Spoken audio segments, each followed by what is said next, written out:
Hello, we are on here. I've got a very special guest. I'm so excited to be able to be interviewing PJ with the goat milk stuff. PJ is a 8-figure entrepreneur. She's has a family business where she's had the privilege to be able to homeschool her 8 children while operating her family business and involving and growing together. And she's really been blessed with the cooperation of this business, and I am so excited to be able to interview her and ask some of the questions about what it's been like for her on her journey of growing this family business.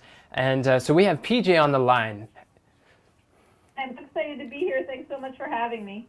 I am really glad that you've been able to join as well. Thank you so much for taking the time to be able to be on here. See, Absolutely. I remember my first introduction to you was on a stage. It was a speaker event. It was an A360 with Pete Vargas and Pat Quinn. They were teaching people how to share. And I remember there was a speaking competition where out of, it seemed, thousands of people, they were testing to see if they could share their message. And there was a lot of stages, a lot of people who scheduled speakers of large stages in the industries, and there was like the finalists. I remember you were one of the finalists, maybe the top 5. And when you spoke, you really captivated my attention. When you shared your story, I resonated with you so much. And to be honest, I voted for you. I wanted you to win that competition. But I was really inspired, especially by your family business, your why, the drive that led you to want to have that family business and involve your children. What was it? Could you share with our audience here, what was it that inspired? What was your inspiration behind establishing this goat milk business? So I will have to be perfectly honest and tell you that it didn't really start out with the intention of creating goat milk stuff. So as you mentioned, I have 8 children. I was trained as an engineer, worked as an engineer a couple years, and then I started having kids, and I knew immediately that I wanted to be a stay-at-home mom. And pretty quickly after that, decided that homeschooling was definitely what was going to work best for our family. And so um, the whole start, all of it was all about giving my children an education that met the goals that we had for them. And some of those basic goals were, number one, I wanted my children to know how to learn, right? I knew that it's not just a matter of someone spoon feeding you knowledge. You have to have an internal drive to learn. And so I wanted them to want to learn, and I needed them to know how to learn. And so to do that, it was all about putting opportunities in front of them, because everybody learns differently. Some people are, audio learners, some are visual learners, some are kinesthetic learners, and really giving them a wide range of opportunities to figure out how they learned best. So once we kind of got started on that quest, just to really give them the best practical educations that we could, the rest kind of happened because, I got my first goats because I just wanted the healthy raw milk for the children. And then one day I had them all in the bathtub. I was just letting them splash around. And for whatever reason, I picked up the bottle of baby wash that I had always used and read the ingredients, and they were full of chemicals and all of these things that I didn't want to use. And I just thought to myself, well, I'm not going to use that anymore. I'm going to learn how to make soap. And this was years and years ago, before YouTube and before all of that, where you could find easy recipes on how to make soap. And so I managed to find this old recipe for soap making, and it called for water. And I thought, well, I've got all this goat milk. I'm just going to use the goat milk instead. And then when I made the soap, my husband's finger stopped cracking and splitting. And so that was the first inkling that we had a product that could really make a difference in people's lives and could really solve a problem that people had. And so once we had a product and a problem that we could solve, it was really easy to wrap the entire family, all of the children, around this goal of, okay, how do we get this soap, which can be life-changing, into more and more people's hands? And that was kind of just how goat milk stuff started, was just kind of, with us just going around doing our normal everyday business. Wow, that is so awesome. That makes a lot of sense. I love how you said you wanted to teach your children not just what to learn, but how to learn, because it's so true that in school, a lot of times they teach you what to learn, but when was the last time you took a class on how to learn in formal education? It just, that's really lacking there. So you found that in homeschooling, and I'm really glad that you had that opportunity. In You mentioned your husband and you with your goat milk soap. So that was one of the questions I wanted to ask is when you had that heart to be there for your children, be a stay-at-home mom, or to be able to homeschool your children, did you have that desire before you met your husband, or was that something after you guys got married and that you guys were starting to talk about? What was your reason for wanting to be there, or even to allow your husband to be there for the children? Yeah, I had never heard of homeschooling before. We actually met a homeschooled young man who was very impressive, probably about a year before we started having children. And so that was the first introduction to it, and that it was even something that, even existed. And my husband and I were both pretty involved in education. My husband has his master's in teaching. He taught for a number of years, and I tutored math for going on probably about 15 years. And so we both were pretty aware of the public education system and how hard teachers work and how handicapped teachers are in so many ways to do everything that they want to do. And it was more a matter of us saying, okay, we have the ability to study our children the way a teacher who gives their heart and soul to teaching, but that they just don't have the time and attention to be able to do. And we can take our children's strengths and we can feed those strengths, and we can take our children's weaknesses and we can teach them how to best handle those weaknesses. And so when we realized that homeschooling was even a possibility, it was something that we knew that we were willing to sacrifice, because homeschooling is a big sacrifice in many ways, so that we could have that benefit and ultimately really give the children the best shot at reaching all their full God-given capabilities. Wow, that's I love that dedication. I didn't know that both of you guys had such a background in education as well. I remember in high school, I was a math tutor as well. And when I was younger, thinking like, what do I want to be when I grow up? And I really thought I wanted to be a math teacher. Believe it or not, that's how I found my love for education as well, or teaching and sharing. But then when I thought of like all the hoops that I had to go through in order to be a math teacher in that capacity, I'm like, man, there's got to be a better way. And I realized like I'd be miserable doing anything other than sharing with others what God has shared with me. And I realized that math teaching in that school setting wasn't the way to go. So I could definitely relate to some of that. And you were talking about finding the strengths and weaknesses of your children. I'm glad you mentioned that, because I think a lot of families struggle with knowing how to involve, and really a lot of leaders in general have a difficult time identifying the strengths or weaknesses of their team. And I love your story about how you found your sales and marketing director. Would you be willing to share that story with our audience? Well, I hope you've got the right story in mind, but it was when your son was at the at a farmer's market, I believe, and he was okay. Yeah. Okay, so that one. So one thing that most parents will know about your children is you can raise them all in the same environment, and they're all completely different. God just creates them to be so unique. And we were at this craft fair one time. So when we started the business, I taught myself how to code, and I put up a website, but we didn't have any money for advertising, and this was back in 2008, so it was still fairly, the internet back then was not what it is today. And so we had to figure out a way to get people to the website. And so what we did was we would go to craft fairs. And we would sell at the craft fairs, which was good. It would brought in income. But the main thing we wanted to do was collect emails and make sure that people knew about the website. And so a lot of it was just talking to as many people as we can. And one time my son, he was probably about 9, 10 at the time, was talking to this person, told him all about the farm, all about the benefits of goat milk soap. How it can help your eczema, it can help your dry skin, it can do all of these things. And the guy said, wow. And he started to walk away, the gentleman started to walk away, and as he was walking away, he turned around and kind of over his shoulder said to my son, he said, "You're a really good salesman." And my son literally yelled after him. He said, "I'm only a good salesman if you buy something." And the guy turned around and said, "You're absolutely right," and he bought a bar of soap.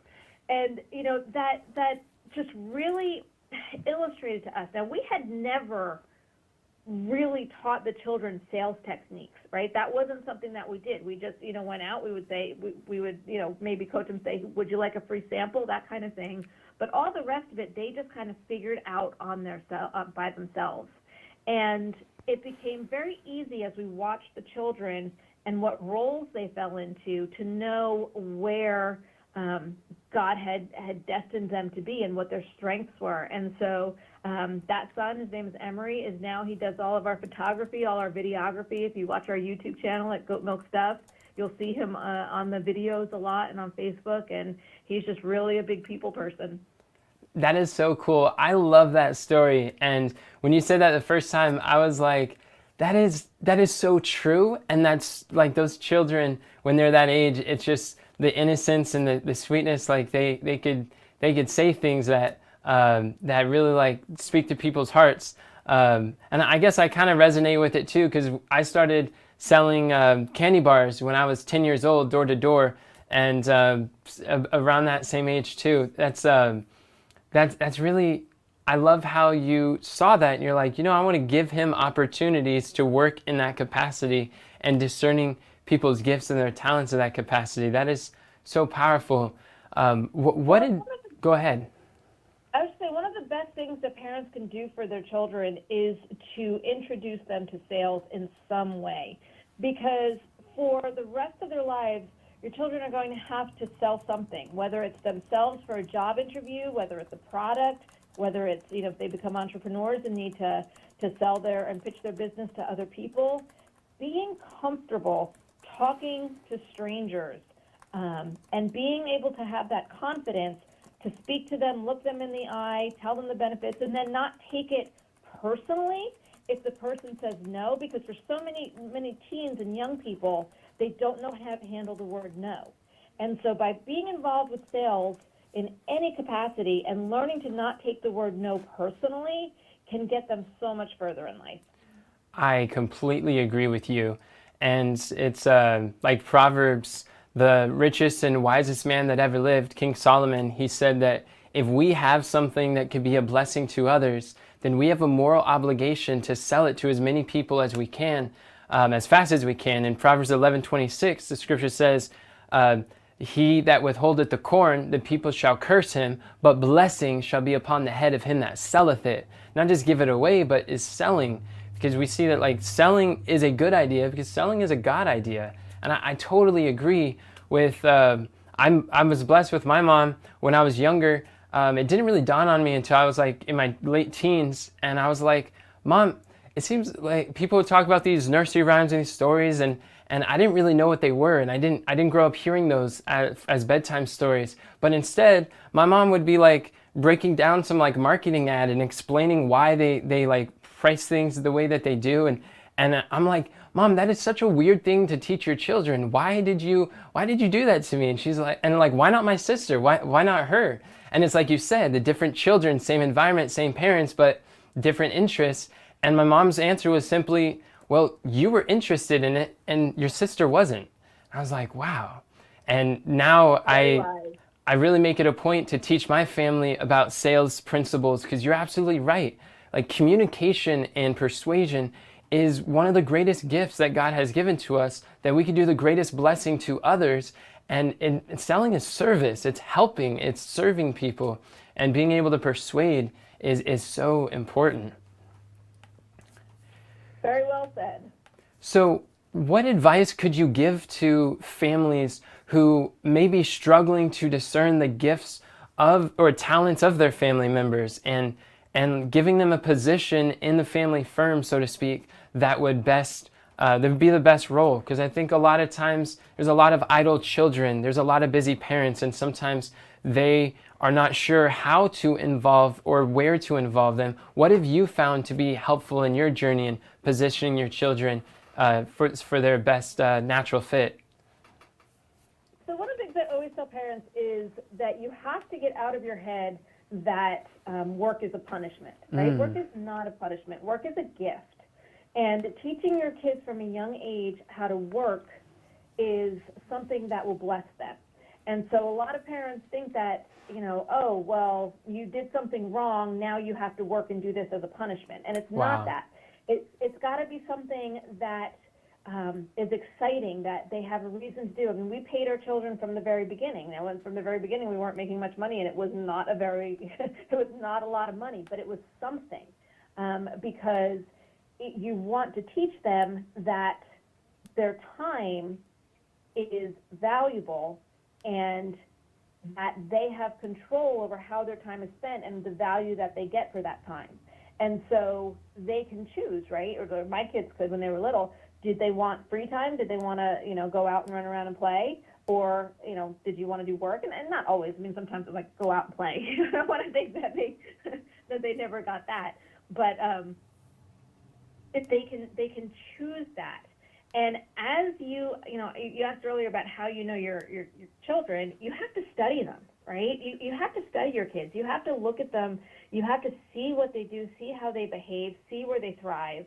And there's a big difference between work and things that your children like doing and things that they're good at. So an example, one of my children always says that she's terrible at math. And I always tell her, I say, you are actually excellent at math. You just don't like math, right? Because there's a difference. She would much prefer to read and write and do those sorts of things. And so just like, anything that parents get passionate about and like to learn about and do that, you have to become passionate about your children and studying them and knowing, and that just comes by spending time with them and watching them. And, if you're married, discussing it with your spouse, like having a weekly night where you just talk about your kids is a wonderful thing. And you can get the children involved, right? You can get the children involved. It can be as a family. It can be one-on-one, where you say, what do you think you're good at? What do you think you're not so good at? And have those open and honest communications, because a lot of times when teenagers or young 20s get their first job and they go for their first performance interview, and if it's at all negative, they just don't know how to deal with that, or it catches them by surprise. A negative performance interview should never catch you by surprise. It should be something that you're completely aware of, what you're doing well and what you're not doing well.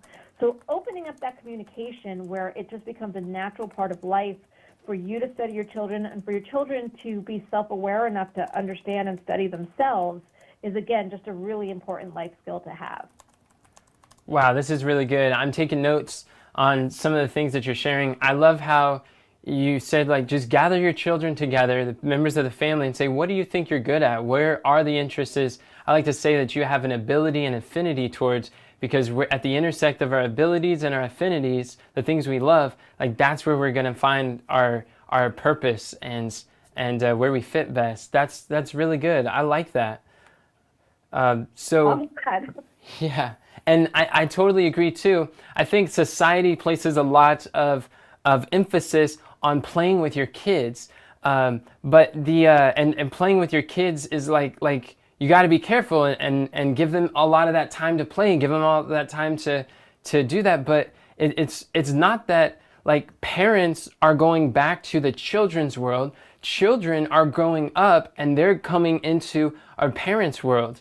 So I believe that we should give the youth opportunities to labor, to learn valuable skills, to interact with other people, because they're growing up. And I see a lot of children today, they just weren't taught to work. They weren't taught to engage or communicate or express themselves, or that self-awareness, like you said, that entrepreneurship or just engaging in work has really gives people opportunity to develop. So that makes a lot of sense. Now, question, when your children were little, when you're getting started, did all your children get paid the same, or has that changed as you, depending on the role or as the business grew?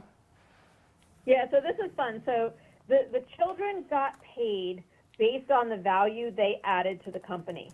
And there were definite times where younger children were paid more than older children. It was not at all an age-based thing. It was a matter of how much effort, how much value they put in. There are times when the children would, especially around puberty, hit points where they just, they didn't want to work, and it was like, okay, you don't have to work, but you're not getting paid. What your younger sibling who still wants to work is getting paid. So it was always an open and honest communication about what the business could afford, right? Because the business has to be able to afford it, and it has to be able to keep a profitable business, and what value they were adding. Wow. I love that, teaching the children that, because that's a law, that's a financial law, that money follows value in the marketplace, and we're never paid with our time, we're never paid based on our age. We're always getting paid based on the value that we're adding to the marketplace, and the sooner that we can learn these, wow, that can make a big difference. Thank you for expressing that. That makes a lot of sense. You're welcome.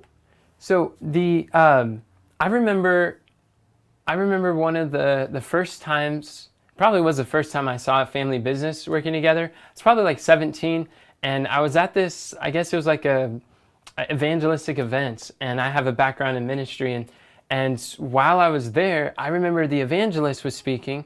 His son was helping with the microphone stuff. His daughter was manning the camera. His wife was at the door, like inviting, speaking to people, connecting with them, making sure they have everything they need. And he had like two other sons in the media booth, and they were editing and designing and doing all these things. And then it just hit me. I'm like, wow, every last member of the family is doing something unique, something special, something important.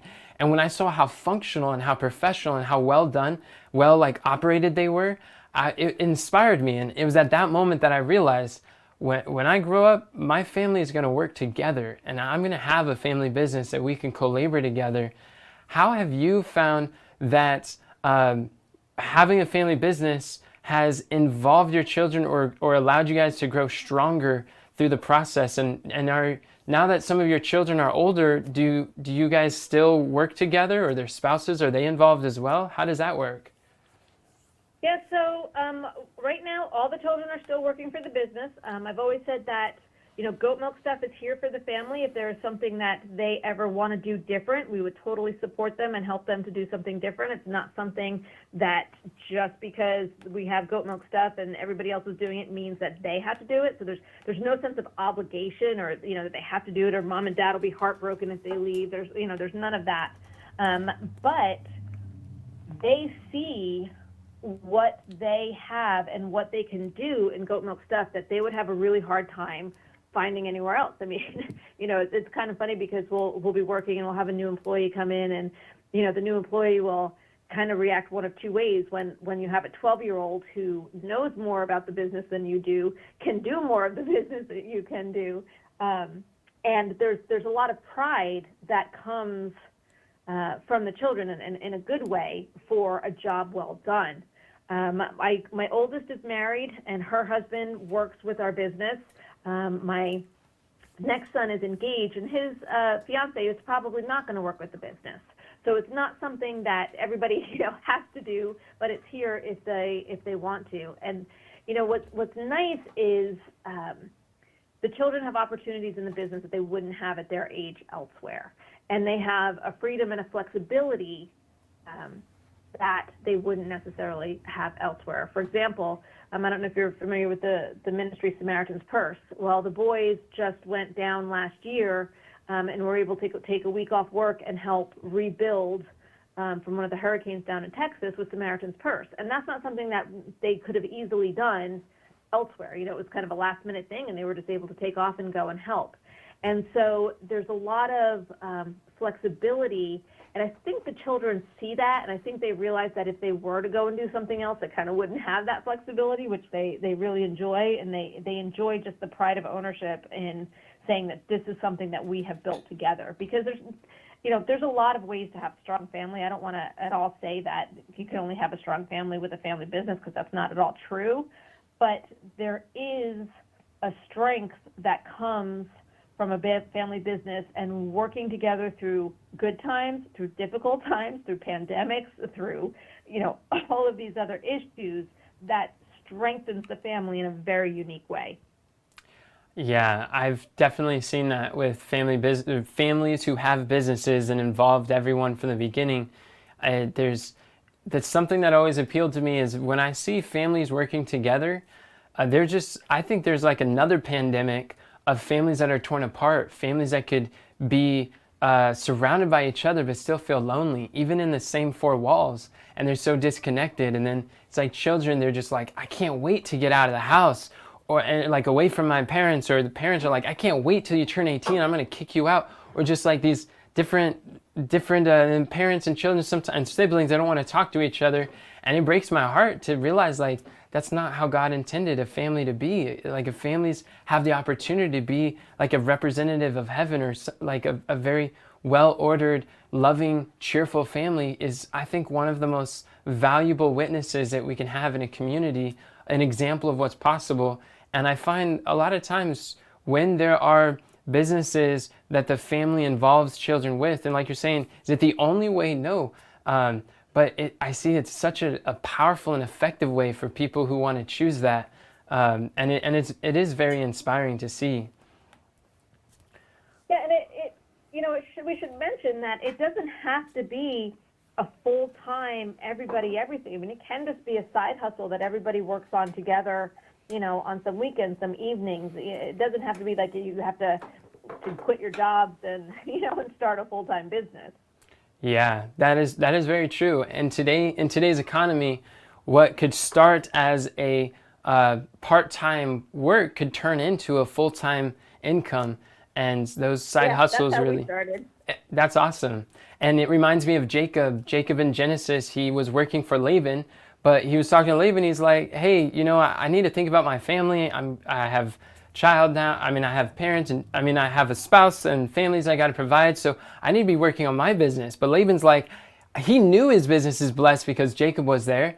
But Jacob was saying, well, I need to start something. So he's like, okay, I'll give you all of the speckled and the spotted ones, and you keep working for me. It's like, all right. And then immediately when he started a business, God was able to bless Jacob. And it's like almost all of them became spotted and speckled, and all of the cattle were starting to go over. And Jacob started a side hustle while he was working full-time for Laban. He sent his sons off a 3-day journey to go take care of his family business on the side. And I think that there's definitely examples for us, for people who have done that. And then, am I not mistaken that one of your children had the opportunity through what was created together to be able to buy his first home? Yeah, so my oldest 5 all have their own homes. Wow. One at 17, one at 18, one at 19, and then my other son actually bought land. So he was 19 and just built his first small house on it, and he's the one who's engaged. So he's got a little garage and a little apartment over the garage, and he and his fiance are gutting the plans and works to be able to build an actual house in the next couple of years before they start a family. That is amazing and super inspiring. So the first one who bought their house was 17, you said? Well, actually, that was the youngest one. He got inspired by his older brothers, and he bought his house at the youngest age.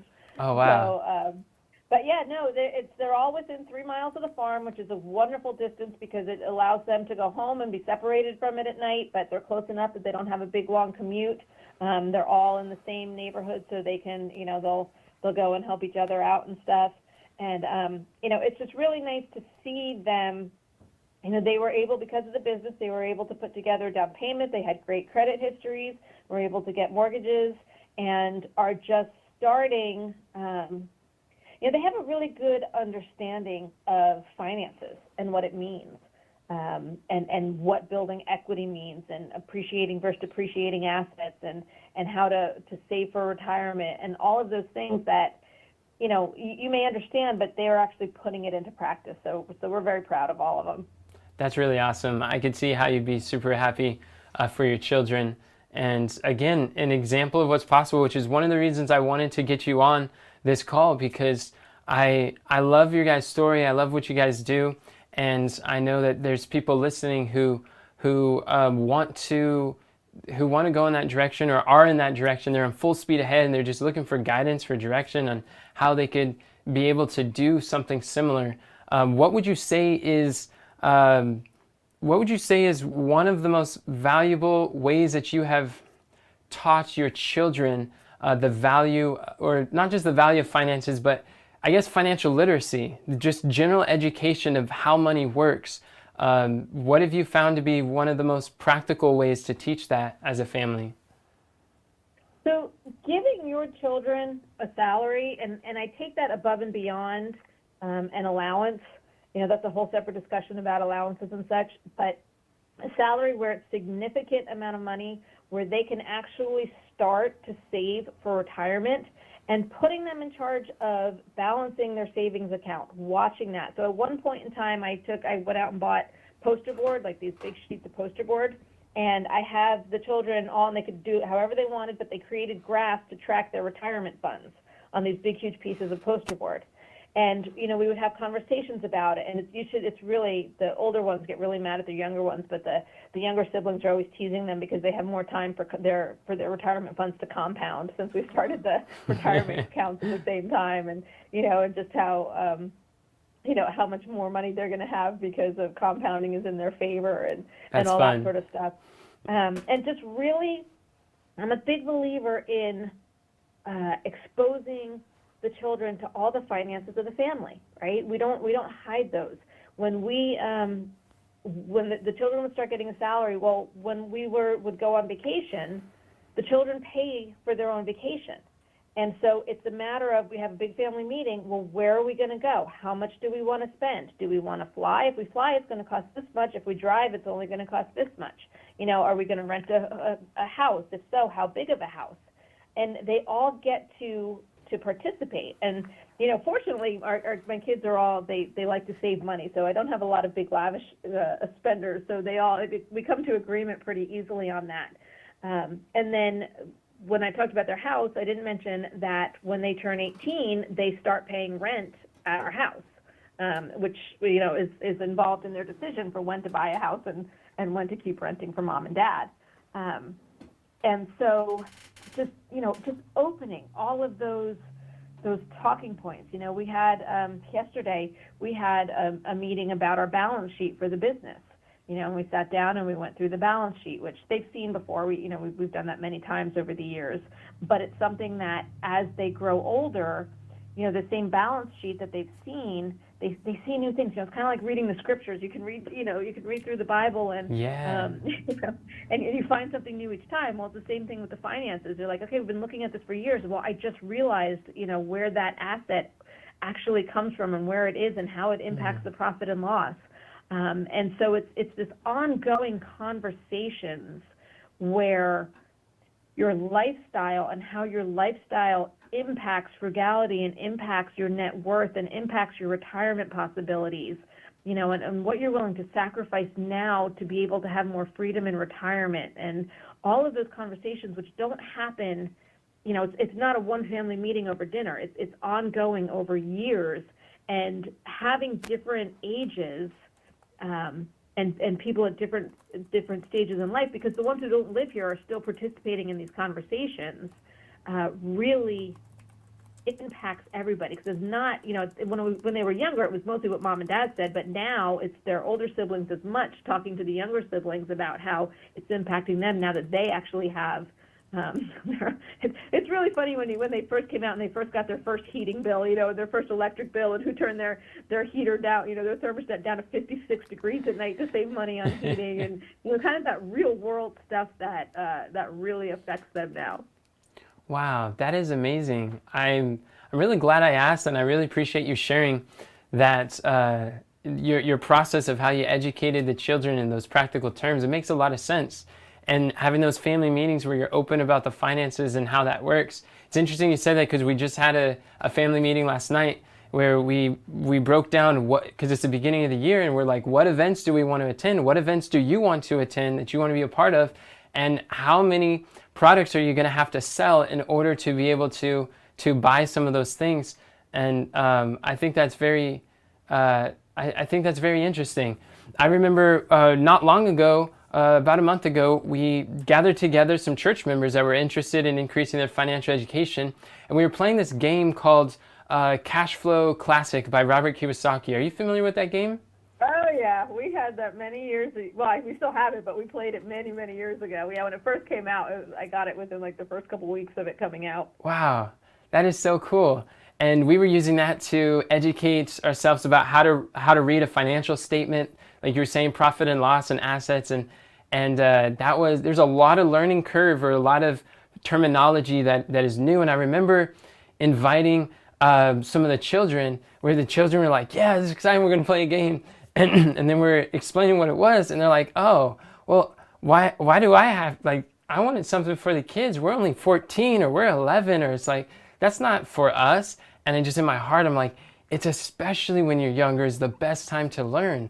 And, but I was just like, my heart kind of sank. Like how early or how young did you expose your children to understanding some of those financial things? Oh, honestly, when they were about 3 years old, you know, it would, so homeschooling mom, right? Yeah. I like to use Cheerios. Cheerios was a big way, you know, and I would sit everybody down at the table and we would all have our pile of Cheerios, and we would buy and sell stuff with Cheerios. And if you wanted to buy something and you didn't have any, you had to borrow Cheerios from the bank, right? And you could borrow, and that was negative numbers, but now you owed. And so the next time, you know, and I would teach them interest with that, and very young, very, very young, you know. And again, it's not that it's going to super sink in at that point, but all of a sudden it's going to be different ages for different kids. It's going to click. Yeah. They're like, oh, this is what you've been talking about all this time.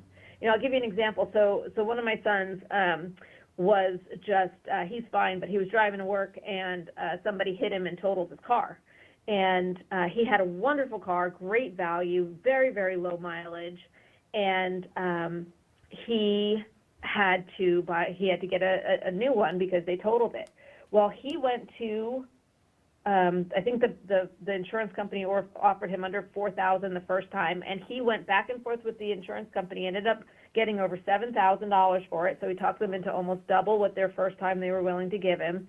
And that was with him just showing them, you know, the different values. He would find different values of the car. He would do this. And then as he searched for a replacement vehicle, and with the, you know, with where we are in the pandemic and there are no good used vehicles, he ended up buying a new one. And it like broke his heart. And he just kept saying the same thing over and over. He said, my whole life we've said you don't ever buy a new car. You know, you don't. It's a depreciating asset. I shouldn't buy a new car. But in the environment we are in, it was actually better for him to buy a new car, get the warranties and all of that, than any of the used cars in his price range. And by when I say new car, I mean it was one of the lowest priced new cars out there that you can get. But it was the first, other than buying a house, it was the first time where one of the kids really independently was faced with this big monetary decision, and you could see them you could see him putting all of the lessons he's been taught over his life.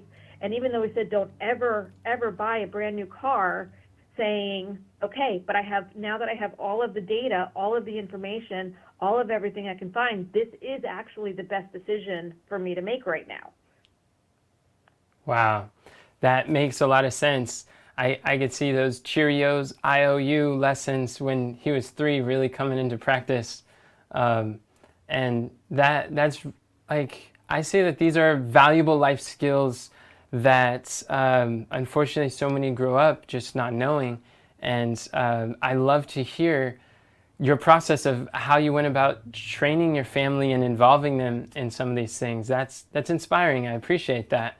What? One of the things I do want to add too, you know, especially now with the whole student loan crisis that's going on and the exorbitant prices of college and all of that, it's more important than ever for young people to understand the financial implications if they have to borrow for school, and to understand the differences between going to a community college for a couple of years, getting all of those courses done pretty inexpensively before transferring, if they even need to a secondary degree or secondary education.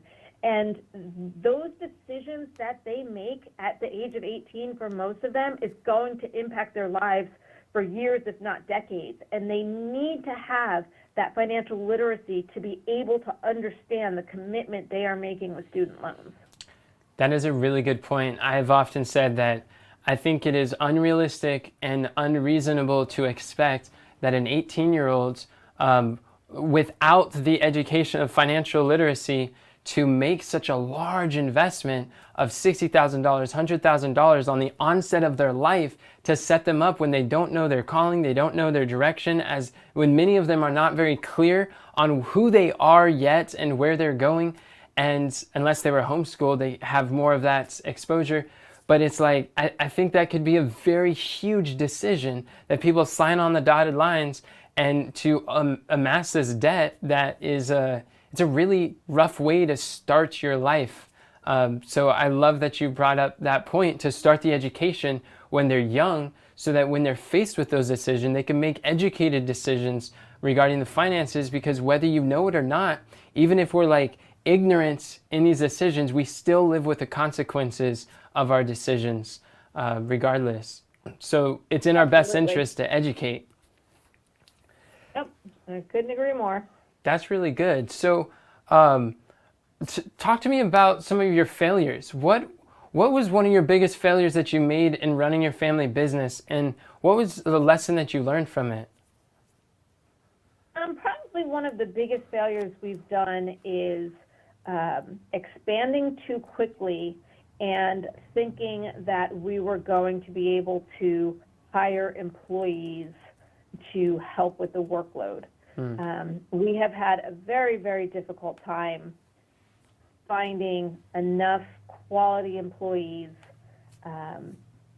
to handle the growth that we otherwise could handle. And I have a saying I say to myself every day, actually. It says that God will provide me with the exact right employees exactly when I need them. But we kind of put in some infrastructure. In hindsight, we should have been more patient on, and we should have waited a little longer for, because it's been difficult to, when you have a family business, one of the things you quickly realize is that, I shouldn't say a family business, when you have a business, when you own a business, that nobody cares about your business as much as you do. To most people, it's just a job. And they don't take care of your customers the way you do. They don't take care of your products the way that you would. And it's very difficult. You grow, you think, oh, I'm going to bring these people in. It's going to make my workload easier. And in reality, it makes your workload harder, because now you have to manage them. And it's a lot harder to manage them than it is to do the work yourself in many cases.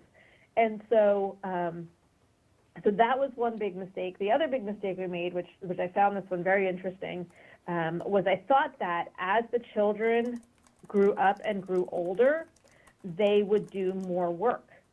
And what I tell parents all the time is that kind of forgets this whole big period of time called puberty. And when they're teenagers, their work ethic tends to diminish fairly significantly for a number of years before it turns around and goes back up again. And then they start to get lives. They start to get, girlfriends and boyfriends and fiancés and spouses and children. And it's something that I didn't really realize how much the children being grown and having their own homes, their own lives, their own goals, all of that was going to impact the business. And so that's something, in hindsight, I just wish I had been, what I would have done is I would not have tried to have grown so quickly. I would have just kept it a little bit smaller so that it wasn't as stressful, because there's been many times when we have worked a lot harder than I want us to be working, and I think that God wants us to be working too. Yeah, I think that's really sound counsel. A lot of times when people are getting started, they're like, I want to scale, I want to grow, I want to blow it up. And they don't realize that like there's more pieces to the puzzle, that if you grow too quickly, it could actually be a detriment to your business and diminishing customer support, diminishing like the quality of your products, and could actually be the death of some businesses by growing too fast too early before they have the infrastructure to handle it. So it's like that tug of war, that fine line, that balance between growing in proportion as fast as you can, but as quality as you can with the resources that you have. So I appreciate you sharing that vulnerability and that failure and the lesson that you learned through that experience. Now, on the flip side, what have you found has been one of the most rewarding experiences that you've had the privilege to have in your family business journey? Well, obviously, working together with my family has been the top. There's nothing else really tops that. But when I started making the soap, I just started making the soap because I didn't want the unhealthy chemicals on my children's skin. Well, I had no idea when I started making soap that eczema was even a thing, and that it had such an impact on people's lives and on children's lives, and it just made people, miserably itchy and scratching, and would scratch themselves till they bleed. And when we started making the soap and it started getting into the hands of people with eczema and babies with eczema, and I started hearing the testimonials of how it was changing people's lives, it just blew me away, because that was just a God thing. I mean, I didn't design the soap, right, to heal eczema. It wasn't even on my horizon, and yet God used it to do that and to impact lives, and to know that what we get to do as a family really changes people's lives for the better. And most people, unless you have dry, itchy skin or skin conditions where, things like psoriasis, which is people get really embarrassed. They don't like to go out in public sometimes. Unless you know somebody with a skin condition like that, or you experienced it, you don't understand how important good soap and just your skin can be. And so that has been by far just so amazing to know that we've made so much of a difference in so many people's lives. Wow, that is really beautiful. I love how people get in business for just so many variety of different reasons, and as they continue, they begin to realize more and more that it's more than just selling products or making a buck. Like, the people's lives that are being impacted by the solutions, the services, the problems that are being solved. Like, these are like entrepreneurship. I like to define it as one who finds and solves a valuable problem. And when that problem is solved, it has a life transforming effect on people's experience. And I can think of a few people right now who has eczema and skin conditions, and the consciousness that they have, or the how it affects their social life, their anxiety around people, or the way that they look at themselves or interact with others. I mean, I could totally see how having clear skin is something that many times we don't know what we have till it's gone, or we could take for granted. But I'm glad that you're doing this. Now, what do you do to stand out from, like, say, a crowded market of selling soap? What have you found that helps you to distinguish yourself from other soaps or other people doing similar things? Yeah, you know how you hear all, in business circles, what's your unique selling proposition, your USP? And I may not be a very good businesswoman, but I really just let God kind of handle that. We make the best soap we can, we use the best ingredients we can, and we let our testimonials and our word of mouth kind of speak for it, and speak for ourselves. And God has just grown this business as the way He wants to. I don't ever put down anybody else's soap. I mean, our soap is, in my opinion, and a lot of my customers' opinions, much better than a lot of other people who make oat milk soap. But there's a lot of people out there who are working hard, and they have different formulas and stuff. And I just think I know that ours has made a difference in people. When I designed it for us, I designed it to lather well, because I wanted proof that the kids were actually washing their hands, and I wanted it to last long, because a family of 10, we needed soap that was a really good value.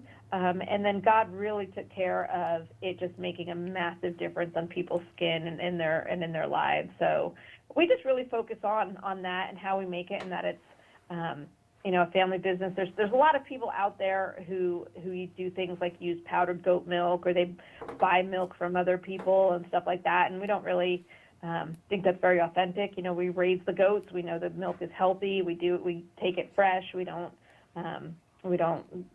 treat it or put chemicals in it or dehydrate it or anything like that. So we really just focus on what we do. That's really awesome. I love that. And facts tell, stories sell. Stories, I mean, you can't really argue with a transformed life and someone who's had an authentic experience with what you have. So that's really good. Now, how could our listeners contact you, or how could they get some of these goat products that you have? Where would you send them? Yeah, so the best and easiest is to go to our website at goatmilkstuff.com. Everything is there. If you have questions, there's a contact form that you can reach out to us, and you'll hear back from someone pretty quickly. But goatmilkstuff.com is the best way to get a hold of us and get the products. You heard it, my friends. Goatmilkstuff.com. Highly encourage you to go check it out. And who do you know that wants to have some lasting soap that lasts a while? Who do you know that has skin conditions or struggles with those types of areas? And you could recommend them something that's high quality, high ingredients, and you see the people behind it. And to be able to support some of these people who are really out there serving others, goatmilkstuff.com. I definitely will encourage you to go take a look and follow them on their social media channels so you can get more updates on what they have to offer. And I have one last question for you, PJ. And this is switching gears a little bit. If you knew that you only had 1 hour to live and you can go live broadcasting a message that would reach everyone alive to hear, but you only could share one message, what would that one message be that you have a burden to share with the world? Well, I mean, it has to be that Jesus saves, because nothing else matters if you don't have Jesus in your life. But if you go beyond the fact that Jesus saves and you need to trust in him with all your heart, mind, soul, and strength, then it would just be that after Jesus, family matters. And you need to do what you can to strengthen your family. And a family business is just one way to do that. It doesn't have to be a family business, but put your time and your effort into making your family unit the strongest it can be, because that's what it all comes down to.